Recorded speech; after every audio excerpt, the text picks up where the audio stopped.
I'm going to be talking about designs for practical SHE schemes based on learning with rounding, ring learning with rounding.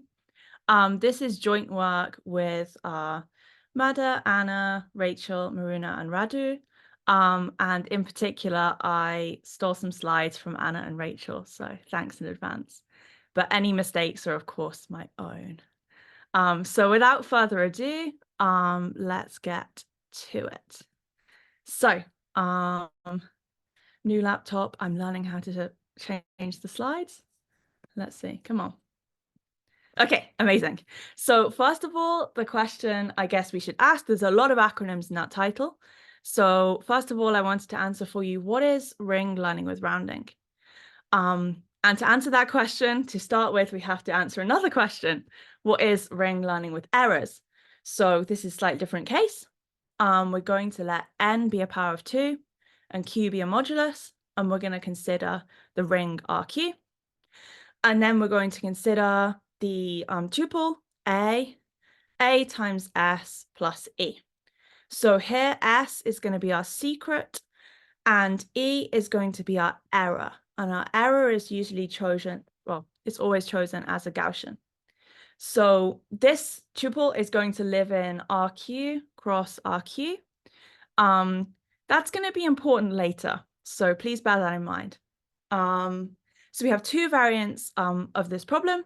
First of all, the decision problem is a tuple AB formed like this one, or is it uniformly random?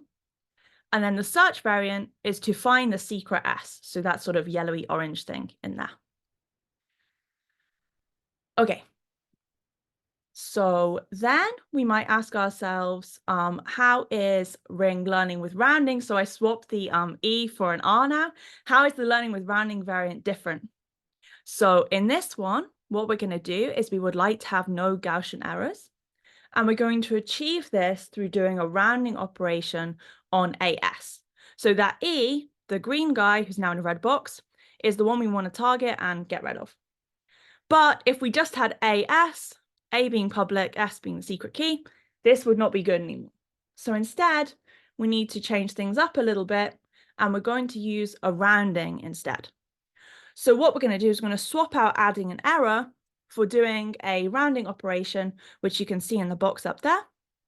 So we're going to round AS instead of adding an error, and the result we're going to consider in RP. So this is going to give us, notice as well, our result now, our tuple AB, is now in RQ cross RP. So it's living in a slightly different space. Now we have the same decision search problem, the decision problem being, is our AB formed like this, or is it uniformly random? And our search problem being, what is the secret S? Okay, so that is what learning with rounding is and how it's different from learning with errors. So now I'm going to tell you why I think you should care about learning with rounding. So the motivation for considering learning with rounding is that it should avoid the need for Gaussian sampling. So in the previous version, the learning with errors, you have that add E, and you have to sample that error E from Gaussian. This can permit some side channel attacks. I'm not a cryptanalysis expert, so I'm not going to comment much further on that. And it can also be costly. So having to set up your Gaussian and sample from it can be expensive. So doing the rounding process would avoid all of this. Rounding is easy to implement in lots of settings. When we've got powers of 2, it can be considered as just removing the least significant bits. So this can be easy to implement, especially compared to the need to choose a Gaussian, sample from it, and add those samples. We have a potential for improved bandwidth since we end up with slightly smaller ciphertext sizes, and therefore, as we potentially exchange lots of messages, then this can improve our bandwidth usage. And learning with rounding is quite popular. It's been used by several different NIST candidates, Lizard, Round 5, and Sabre, which was a finalist. So this is what kind of gave the inspiration to use learning with rounding. And not much has been built from it since. So I guess that also leaves a bit more of a gap for us to explore and see what we can make using learning with rounding. Okay, so I said that I was going to make for you an SHE scheme, a somewhat homomorphic encryption scheme, from learning with rounding. So what we're going to do is we're going to ask ourselves how we should do this. So there's an initial attempt from the paper CS17, which was a direct analog of BFV. So I think we probably know what BFV is.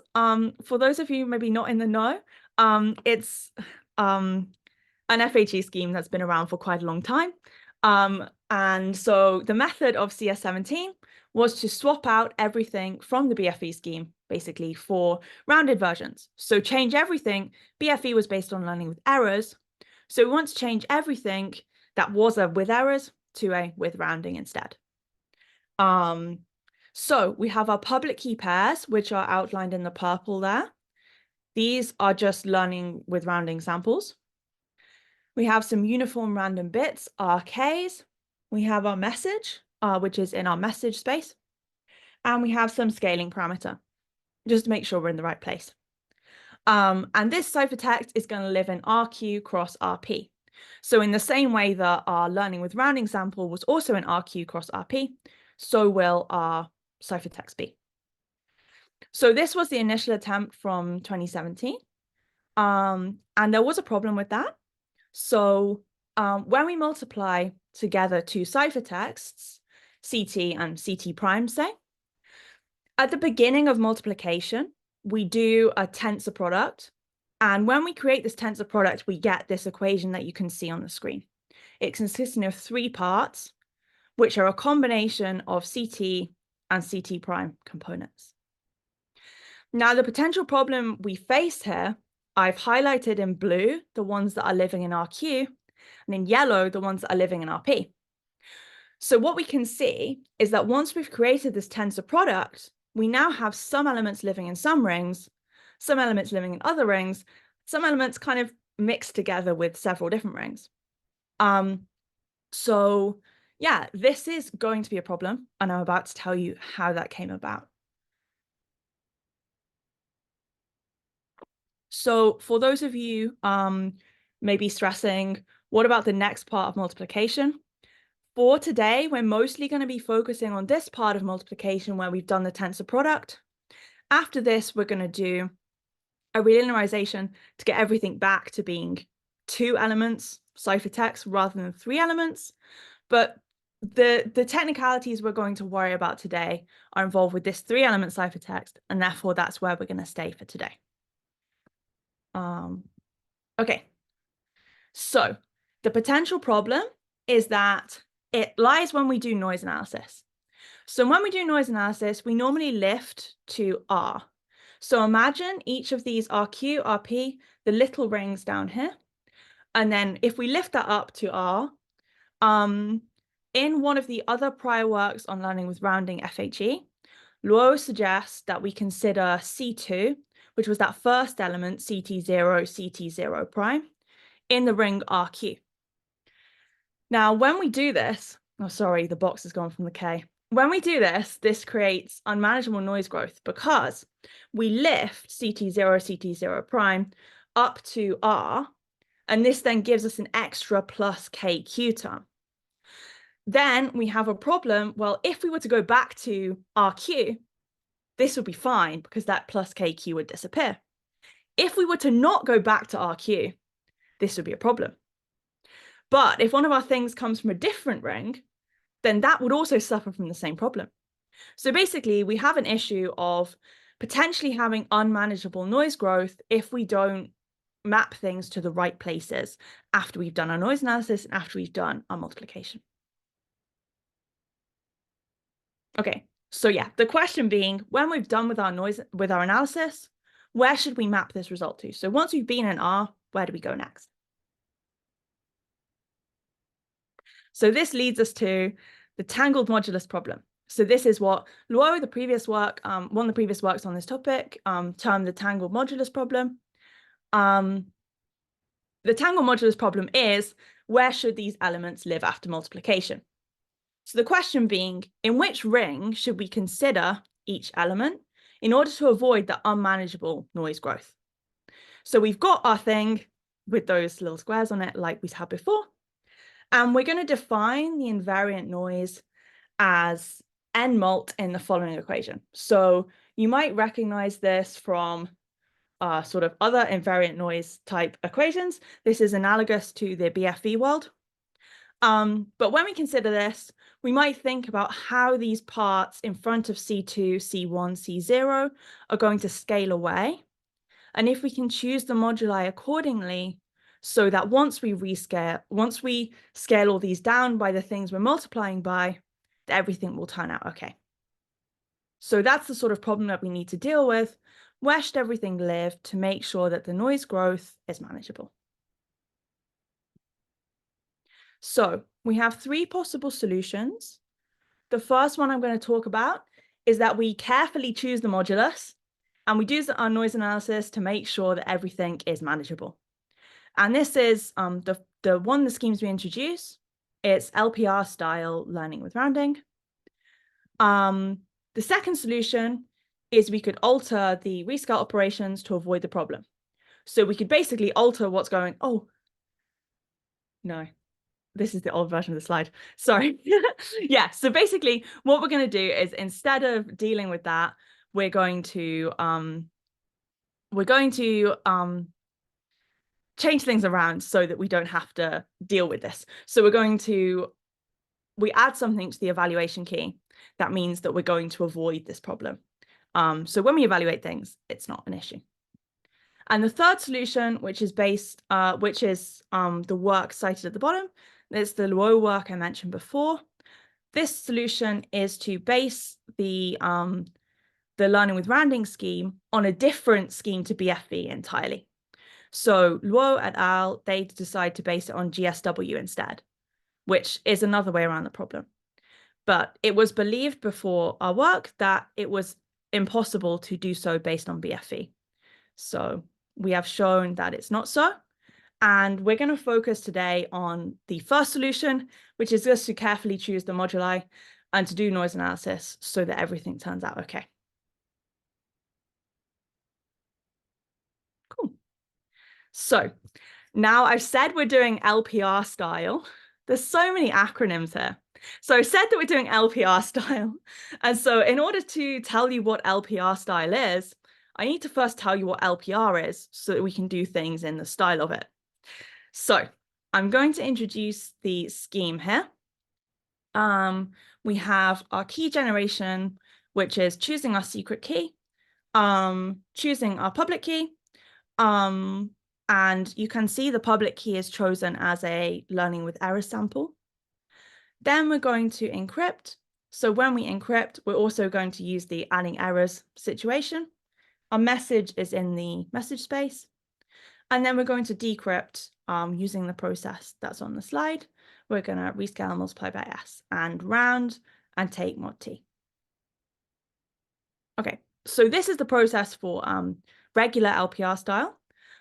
You can perhaps see I've seeded the fact that the errors are going to be a problem because we need to swap all those errors out for roundings instead.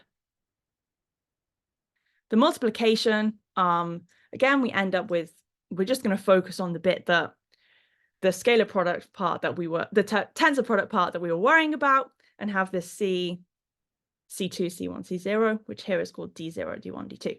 Anyway, we're going to worry about this part only of multiplication for our purposes. So then we can get into our LPR style learning with rounding scheme.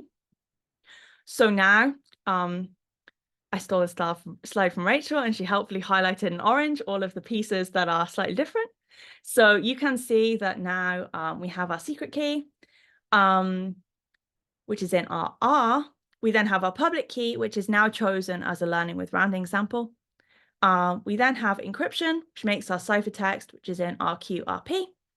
And here are ciphertext pieces, instead of adding errors, they're now formed by doing rounding. And then our decryption, what we're multiplying by is going to change ever so slightly as well. But it's an analogous process to the LPR style scheme. we had to make some adaptations for learning with rounding. Okay, and then for multiplication, you can see in the bottom corner, there's the LPR style, the regular one. The new version is given here. In particular, we now can solve the problem of whereabouts the elements should live. If we consider the first element in Q squared over P, the second element in Q, the third element in P, this will resolve our issues with having things in the wrong place and not being able to do the noise analysis, ending up with this unmanageable noise growth. So this way of doing the multiplication should avoid this problem. So the tangle modulus problem is no more, happily. And so then you might be asking, but do you have a security proof? Yes. So as before, we're going to have to do a refresher of the LPR version so that you can see what that one looks like. And then we're going to see how the challenges may be to convert it over to our case. So we go through the security proof for the regular LPR type scheme. So in this case, it's a game with 3 hybrids. We're going to go through them in order. So the first hybrid, you have an honestly generated public key and ciphertext. This is the in CPA game. Then we can use decision ring learning with errors problem. Remember, that's the problem of deciding if something is a learning with errors or if it's uniform, to then swap to a uniform public key, which no longer looks like a learning with errors sample, an honestly generated ciphertext, which looks like this. And then we can use the decision ring learning with errors problem again to hop to a situation where both the public key and the ciphertext are uniform. So this would be a situation where we've got no information, or our adversary has no information because everything is uniform. Okay, so that's how things work for LPR. In our case, it's always going to be there's always going to be a problem. So we have to swap between errors and rounding. And so that means that something's not going to be quite right in there. So we're going to have to make some adjustments. So to start with, it's already more complicated because now we have 3 moduli R, Q, and P. That's where our public key lives and our ciphertext lives. So this is the regular in CPA game. Then we can use decision learning with rounding to move to a situation where we have a uniform public key and an honestly generated ciphertext. Now, our honestly generated ciphertext is going to be made with rounding rather than with errors. And you can perhaps see the problem arising that we have RQ and QP, and we also have the same U being used in both elements of the ciphertext. So the combination of having several moduli plus the same U in both cases means that we need to slightly adapt the assumption that we're working with in order to get to our final hybrid of uniform public key and uniform ciphertext. So in order to say that this ciphertext generated is in the middle line, it's indistinguishable from a uniform ciphertext chosen at random, we need an additional assumption, which is the 3 moduli ring learning with rounding problem. Okay, so what I'm going to do now is I'm going to introduce the 3 moduli ring learning with rounding problem. So letting A be from RR, B from RQ, U is a uniformly chosen polynomial with ternary coefficients. So this is chosen from the same distribution, maybe as the secret distribution.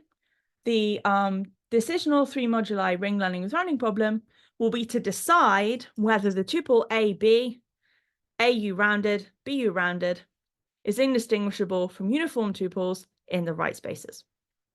So that's the step we need to solve the rest of the security proof. And we do have a reduction for this problem.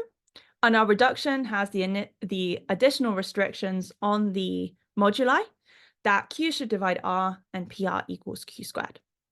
So we're going to talk about those in a little minute.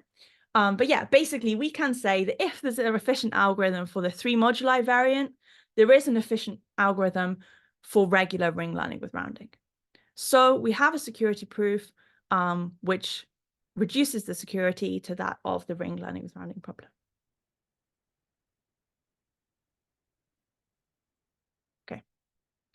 So now I'm going to introduce the solution 2 that was in the beginning.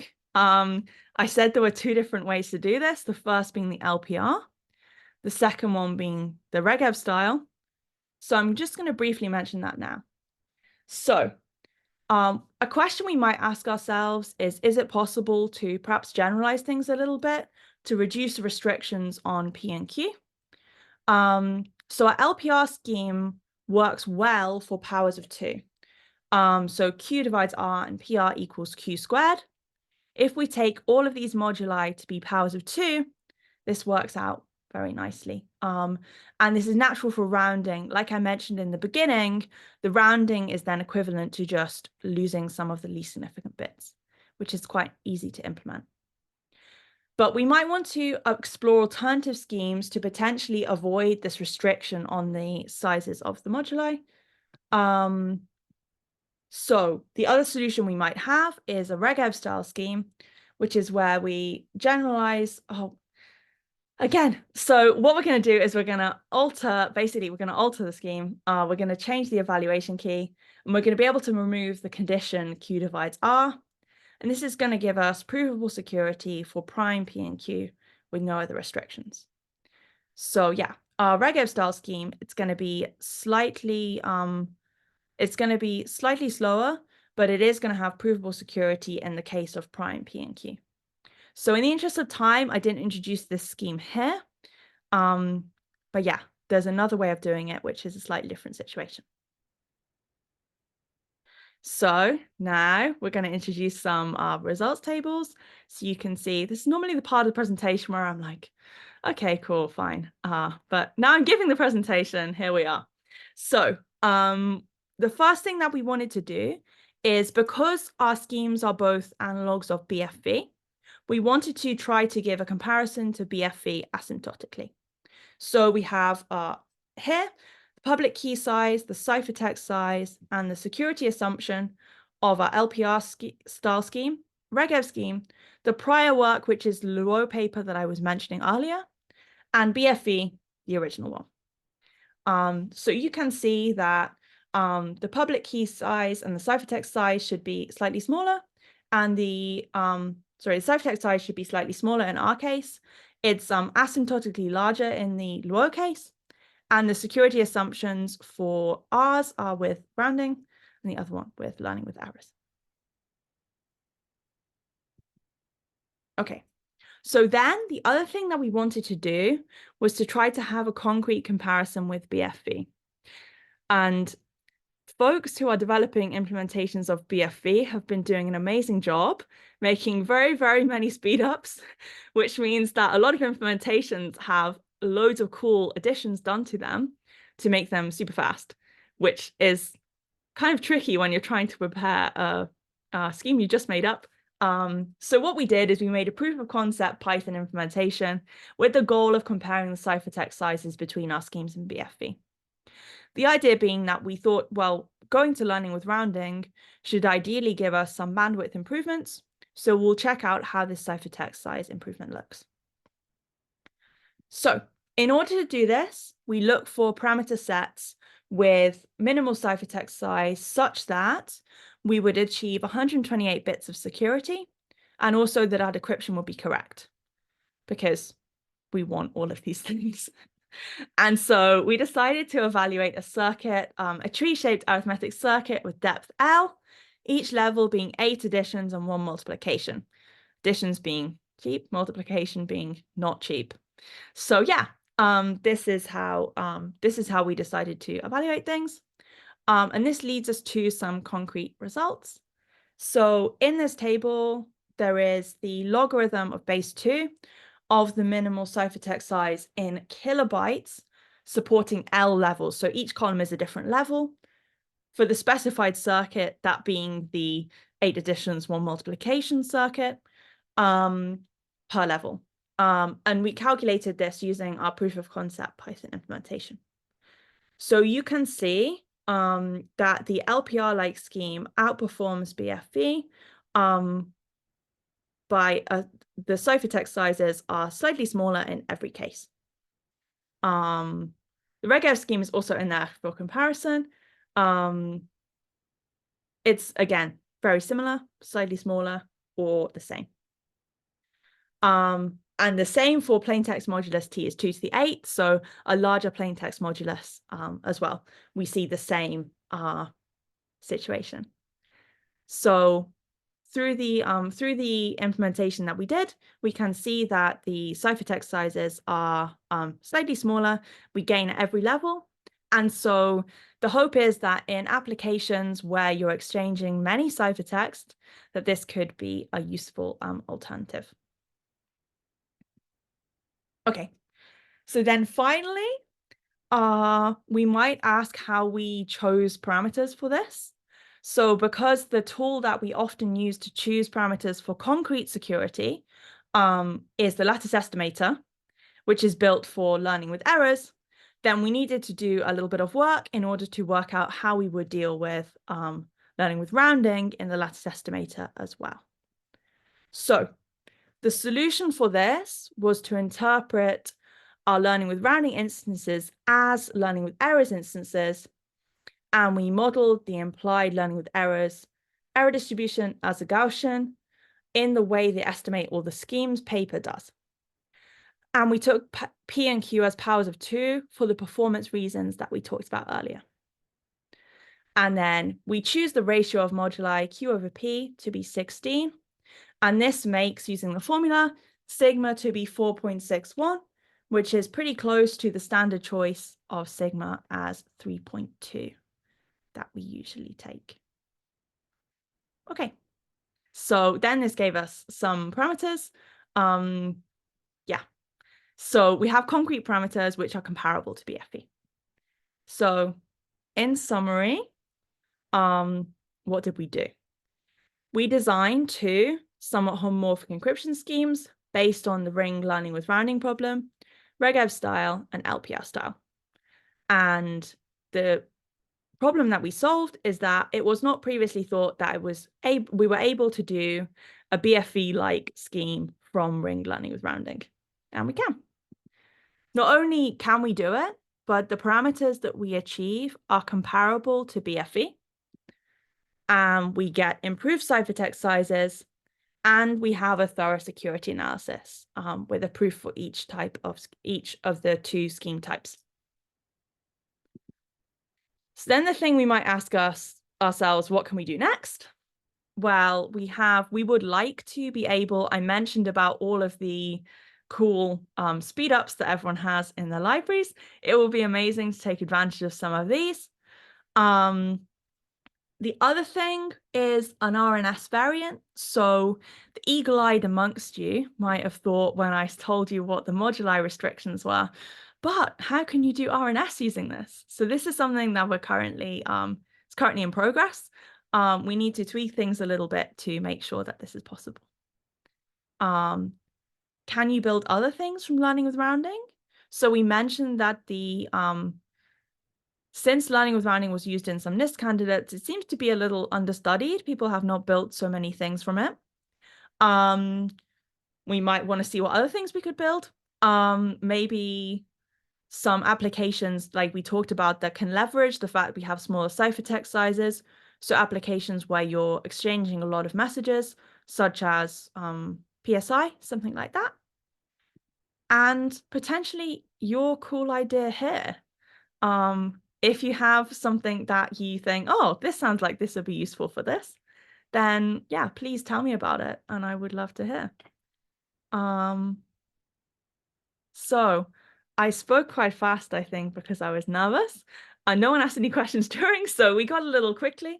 But thank you so much for listening to me, and to FHE.org for having me. My email address is here if you'd like to get in touch. This is my Twitter. Do we use Twitter anymore? The paper will be coming soon to an ePrint near you. And thank you so much for your attention. I'm looking forward to answering your questions.